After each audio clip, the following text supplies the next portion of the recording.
ഫ്യൂച്ചറിറ്റി എങ്ങനെ എക്സ്പ്രസ് ചെയ്യുക എന്നുള്ളതാണ്. അതിന്റെ പ്രയോഗങ്ങൾ എന്തെല്ലാം എന്നുള്ളതാണ് ഞാൻ നിങ്ങൾക്ക് പരിചയപ്പെടുത്തി തരുന്നത്.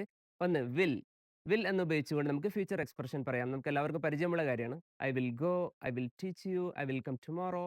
വിൽ എന്നുള്ളത് എന്താണ്? ഒരു ഫ്യൂച്ചറിറ്റി പറയാൻ, ഭാവി കാര്യങ്ങൾ പറയാൻ ഉപയോഗിക്കുന്ന ഒരു ഓക്സിലറിയാണ്. എല്ലാവർക്കും അറിയുന്നതാണ്. ഇനി മറ്റൊന്ന് എബൌട്ട് ടു. ഉടനെ നടക്കുമെന്ന് കാണിക്കാനാണ് എബൌട്ട് ടു ഉപയോഗിക്കുന്നത്. The bridge is about to collapse. ആ പാലം എന്താണ്? ഉടനെ പൊളിഞ്ഞു വീഴാറായിരിക്കുന്നു. The meeting is about to begin. Meeting എന്താണ്? ഉടനെ ആരംഭിക്കും. അപ്പൊ എബൌട്ട് ടു എന്നുള്ളത് എന്താണ്? ഉടനെ ആരംഭിക്കുമെന്ന് കാണിക്കാൻ, ഉടനെ ചെയ്യും, ഉടനെ അത് നടക്കും എന്ന് പറയാനാണ് എബൌട്ട് ടു ഉപയോഗിക്കുന്നത്.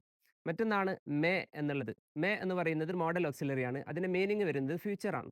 50% സാധ്യതയാണ് മേക്കുള്ളത്.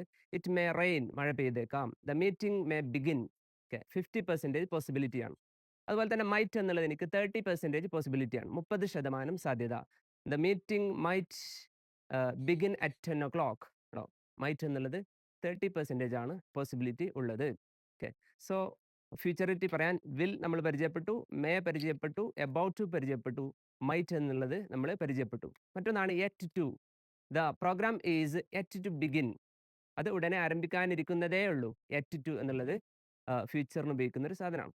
So make use of these expressions. Future പറയാൻ ഇത്തരം പ്രയോഗങ്ങൾ നാം ഉപയോഗപ്പെടുത്തുക. Thank U.